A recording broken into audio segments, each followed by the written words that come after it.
ভারতের মাটিতে ২৮৪ রান, সাথে KL রাহুলের দুর্দান্ত সেঞ্চুরি। তারপরও যদি ম্যাচটা হেরে যেতে হয় আর দর্শকরা রাগে ক্ষোভে স্টেডিয়াম ছেড়ে বের হয়ে যায়, তাহলে বুঝতেই পারছেন দল নির্বাচনে বড় কিছু ভুল একটা করেছিল টিম ইন্ডিয়া। KL রাহুলের অনবদ্য সেঞ্চুরির উপর ভর করে ভারত যখন ২৮৪ রানের শক্ত ভিত গড়ে তুলল, তখন অনেকেই ভেবেছিল ম্যাচ তো হাতের মুঠোয়। ভারতের পরিচিত কন্ডিশন, স্পিন সহায়ক পিচ, দিবারাত্রির ম্যাচ সব মিলিয়ে ভারতের পক্ষে থাকার কথা ছিল, কিন্তু বাস্তবতা হলো সম্পূর্ণ উল্টো। আপনি যদি বোলিং এর দিকে তাকান তাহলে দেখতে পাবেন নিউজিল্যান্ডের একজন স্পিনার মাইকেল ব্রেসওয়েল এই কন্ডিশনেই ভারতকে নাস্তানাবুদ করে দিলেন। অন্যদিকে ভারতের দুই মূল স্পিনার রবীন্দ্র জাদেজা ৮ ওভারে ৪৪ রান, কোনো উইকেট নেই।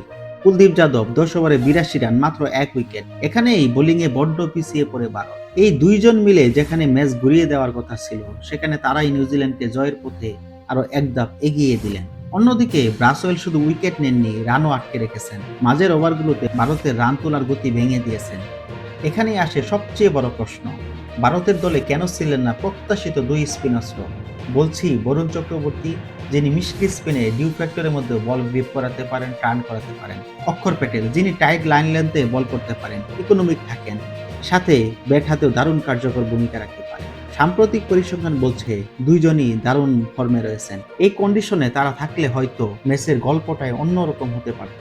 আর ব্যাটিং এর দিকেও একটা বড় হতাশা, রবীন্দ্র জাদেজার স্ট্রাইক রেট খুবই কম, ৪৪ বলে ২৭ রান, তাও আবার ভারতের মাটিতে একদমই মানানসই নয়। এই জায়গায় অক্ষর প্যাটেল থাকলে রানের গতি যেমন বাড়তো, তেমনই বোলিংয়েও ভারসাম্য আসতো। সব মিলিয়ে বলা যায় ভারত ২৮৪ রান করেও হেরেছে মূলত ভুল কম্বিনেশনে, স্পিন আক্রমণে ব্যর্থতা, মিডল ওভারে নিয়ন্ত্রণ হারানোর কারণে।